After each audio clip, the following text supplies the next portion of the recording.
Hey guys, so this is not idea, but we're gonna transplant this tomato plant. Ideally, the smaller they are when you transplant them, the better it is for them. But we're gonna see what happens.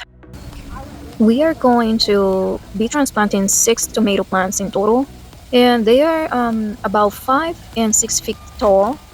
I'm well aware that this might set them back or slow them down in production, and I'm okay with that. The alternative was to keep them in that container, and I don't think that was the best idea. It's okay if I don't get a lot of tomatoes from these plants because I already have my main plants. I have 6 of them and they are protected. I will be just fine if these plants don't produce as much. But I figure it was their best chance. The container that one in particular is 5 gallons or 5 or 7 gallons, I believe, and it's gonna get moved into a 25-gallon container. And we all know tomato plants, their root ball require a lot of soil. And that's why I wanted to give them more space. With the first plant, we made a mistake of adding the soil first to the container and then trying to get the plant into this 25-gallon container, but we soon realized that that wasn't gonna work. I mean, if it was a small plant, yes, that's the way that I would do it, but we just didn't realize that the root ball was gonna be too much and it wasn't gonna fit the hole that I prepared. So we just had to take soil out of the 25-gallon bag and try to arrange the plant so it was deeper in the container and not just sitting on top of the new soil. For this project, I used a couple of different soil components. Since 25 gallons is a lot of soil, I had to use what I had. And the way we did it, we put at the bottom manure. We also mix it up with garden soil, potting mix, and we even use topsoil. Normally, I don't use topsoil. I try to use things that have more nutrients in it, but this is what I had, and 25 gallons is a lot of soil, so I think they should be fine. This is going to be very interesting to see what happens. This is sort of like an experiment for me. We were very mindful of not disturbing too much the root ball, but it was still a lot of shaking, and just the fact that you're changing the soil, you're adding soil, so the plant needs to adapt. So we'll see. I'm excited to see what happens and to show you guys the results of this in a couple months or even at the end of the season to compare these plants with my main plants. I have 6 other plants that have been in 25-gallon containers for a while now. So it will be interesting to see how they compare to these ones.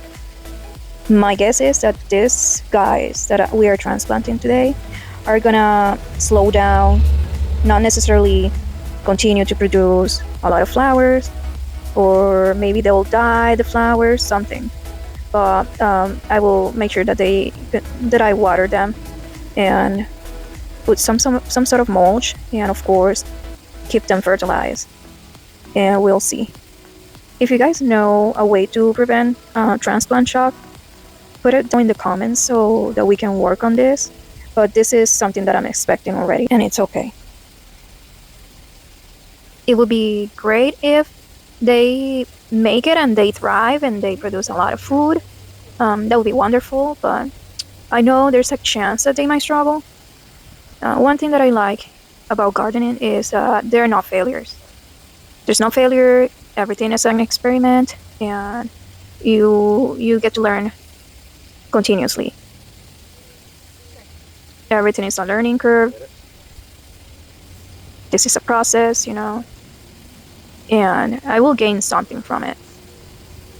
I know there's something that I'm gonna learn at the end of the day. Yeah, of course.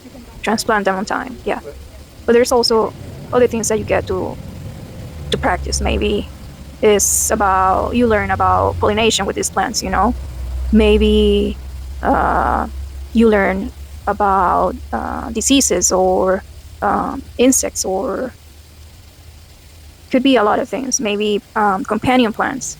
There's always something that you learn, even though at the end of the season, this plant might not produce as much fruit as my other plants. I'm still learning. I'm still practicing. I'm still learning. And that's the way I see it.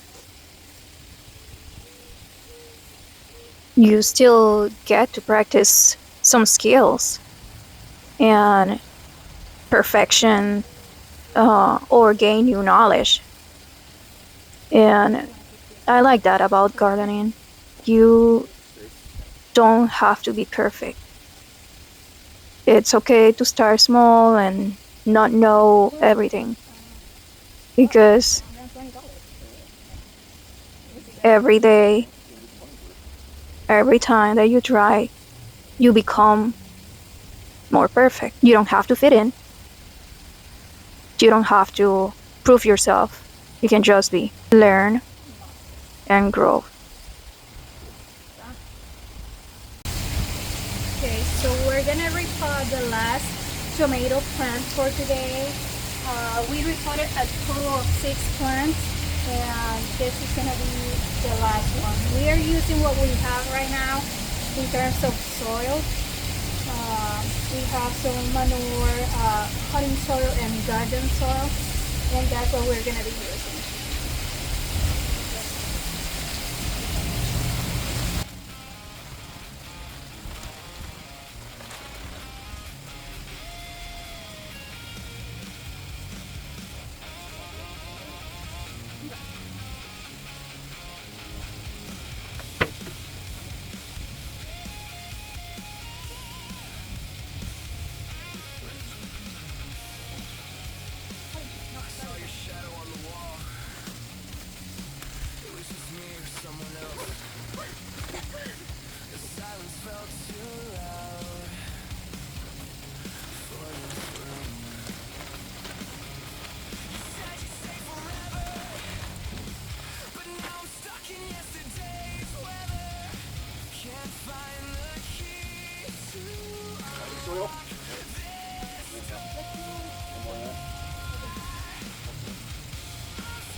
And here we have the 6 tomato plants that we just repotted.